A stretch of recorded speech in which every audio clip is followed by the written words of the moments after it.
name is Tanushree Guha. I'm a junior animator at Necros Animation at Technicolor Creative Studios. And when I'm not animating, I like watching anime and playing video games and reading. Hi, this is Vivek. I'm a DFX supervisor at Mail Advertising. I started my journey as a rota artist in 2011, and from there, I've grown now as a supervisor. Hi, my name is Vichar. I currently work as art director for gaming division, and moreover, I take care about art, anything related to art in our day-to-day activity. Hello, my name is Payal. I'm head of creative operations at MPC Film.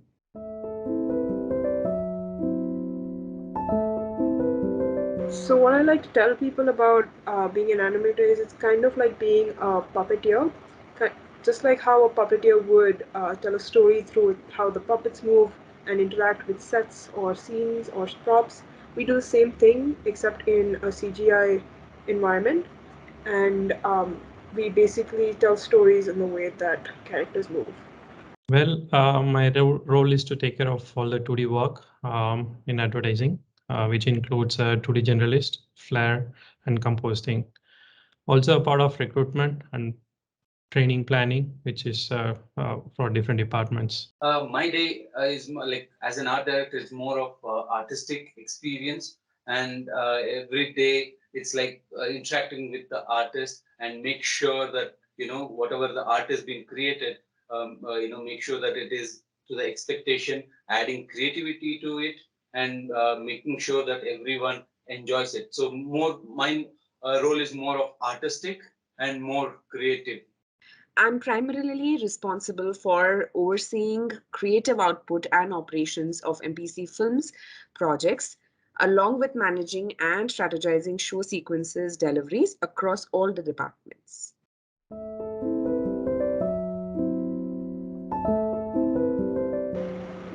Well, an average day at work starts with a plan. So, what I need to get done today, and then right after that, we will meet. The entire project team will meet with production and our supervisors, and we make a game plan of what we have to get done today. Further, a team game plan.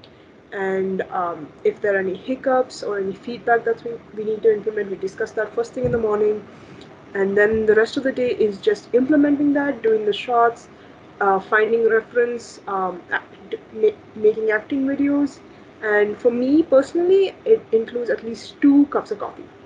Well, it's not going to be the same on every day. I start my day a bit early to overlap with the LA time zone. So my first off will be connecting with the home site supervisor for feedback, reviews, and project planning. And then most of my second off will be spending more time with creative leads and artists. My day starts from 9 and fully loaded with creativity. Starts with the team meeting, stand-ups, and we every day we do a production catch-up with leadership team to understand how do we take it, the project, how do we execute day-to-day activities, and the rest of the day I would be spending my time with artists and spending a lot of time. How do we improvise artistically? How do we take the quality to the next level?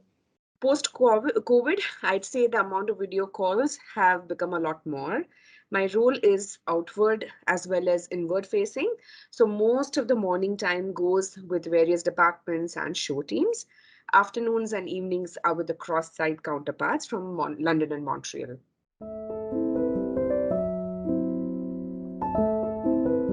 So I was always interested in art and filmmaking, and but up till like 12th standard, I studied physics and art together, and finally decided to take animation as my passion.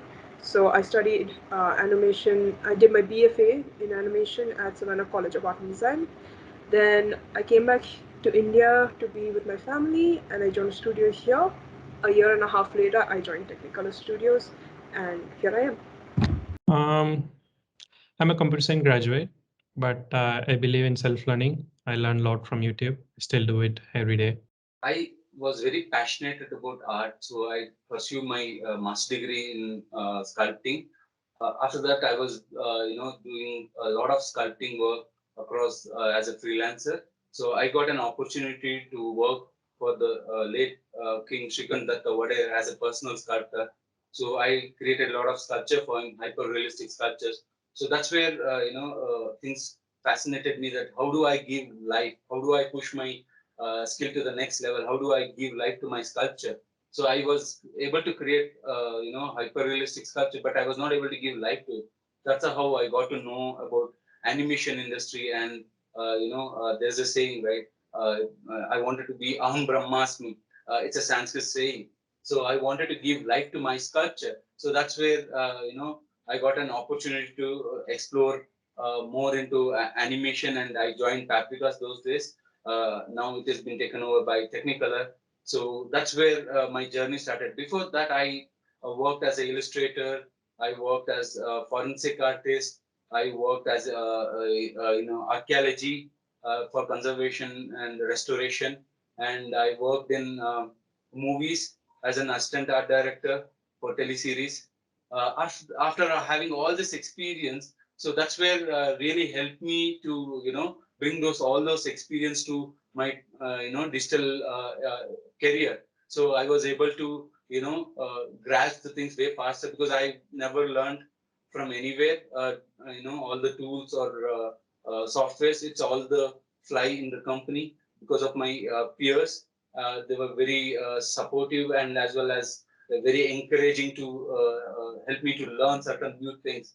That's how I started my journey. And it was very challenging for me to take my skills to very next level using the technology. I think I was lucky that I got an opportunity to work from 2D to hyper realistic, and at the same time I was able to give more flame to my desire of pushing my characters or my art into a next level. So I have done my BFA. I started my career as a roto artist, then moved into doing prep, and then eventually grew as a comp lead in Rhythm and Hue Studios. Then I started my career as a roto prep HOD at Technicolor and moved into the head of creative role a couple of years back.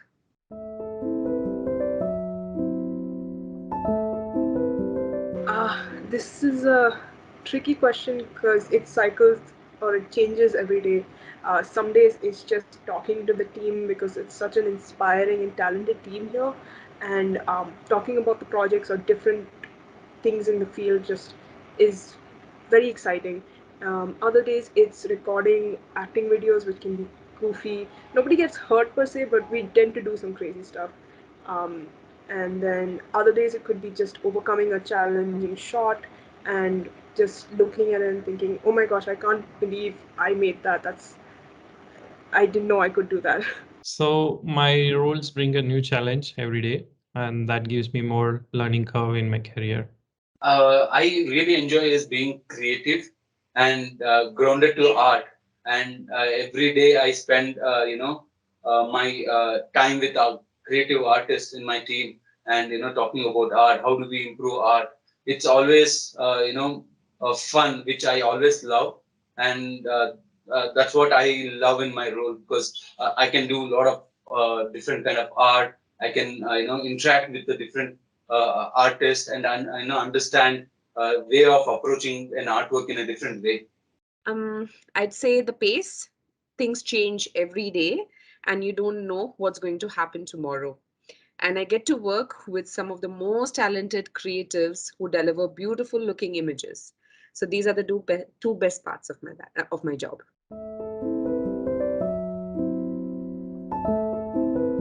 So, like any other occupation, animation does come with its challenges. Personally, right now, my challenge is staying consistent. Some days, as an artist, you don't really feel like, um, or you don't really have that drive to put in that kind of life in your work, which can be difficult. So these days I try to look for inspiration in other places, or I do shots that I consider are easier, or if none of that works and I just find myself at a block, I go and ask this amazing team for help or my amazing supervisors for help. There's always someone to lend a helping hand. Challenges in like advertising industry is a fast turnaround compared to other BUs. which we used to deliver a job in 4 to 6 weeks of time frame without compromising a quality, which I think is the biggest challenge. And how do we overcome is like we put a lot of training, cross training between the departments, and that helps to save a lot of time. Like they don't be waiting time for each department. So one guy can do a multiple stuff, and that way, we can achieve faster. Basically, I face is artistic challenge because when we are working in different style and different genre, how do we overcome that? How do we achieve that style? And when the client will be having a vision of a particular project, how do we step into that vision? That will be the challenge. And how do we percolate to the team? So that's where I find challenge. How do we translate that to a real artwork? So how do we overcome is more of going in depth, understanding the style, and also doing certain research about it, so that we go to the grassroots and understand the style, so that we can bring out more artistic experience for the viewer, as well as we as a team we enjoy the whole process. So that's how I overcome my challenges, and that is what is very challenging, and it's fun too. Since it's going to be more of artistic challenge, it's always fun. There's several ways to approach it, so it's always to find new ways is always fun. So on the work front, challenges constant need of right skill set and right amount of people required to deliver a show or a project, which continues to push us to come up with new ideas, creative ideas, along with constant training and upskilling of talent. And if I have to talk about at personal front, the challenge is to continue doing a balancing act of working mother. I try to plan and prioritize beforehand to maintain a balance.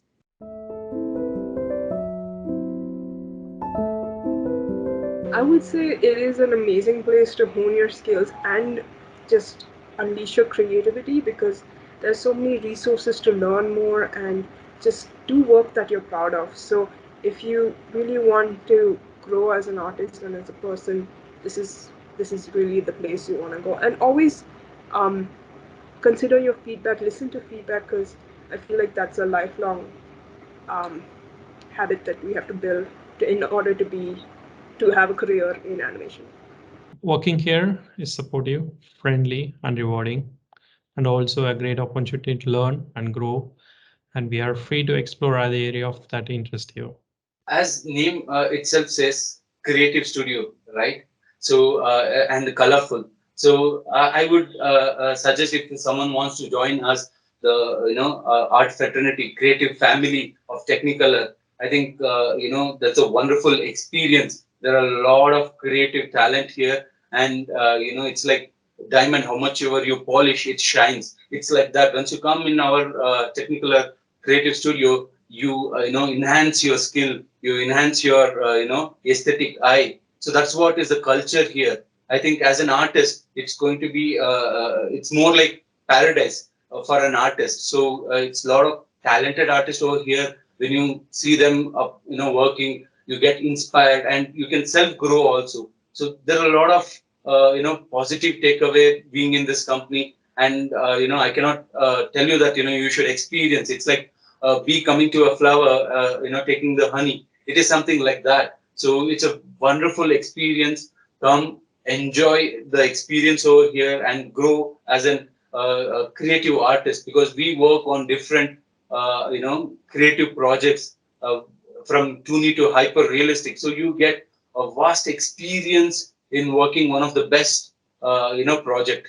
I would say focus on one thing, one or two things, and do them very well. Don't try to cover all the departments. Pick the department which interests you the most and give your best in it. Be a team player and always continue to learn, whichever level you join the studio at.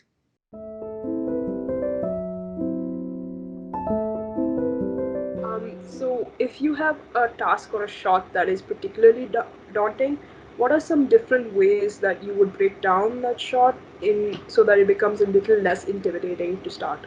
Where do you see it, TCS, in next 3 years? What is the future plans for creative and artistic growth of the company? So, would like to know more about that. My question would be for Biren. So, in your journey at Technicolor, what is the most important risk you took and why?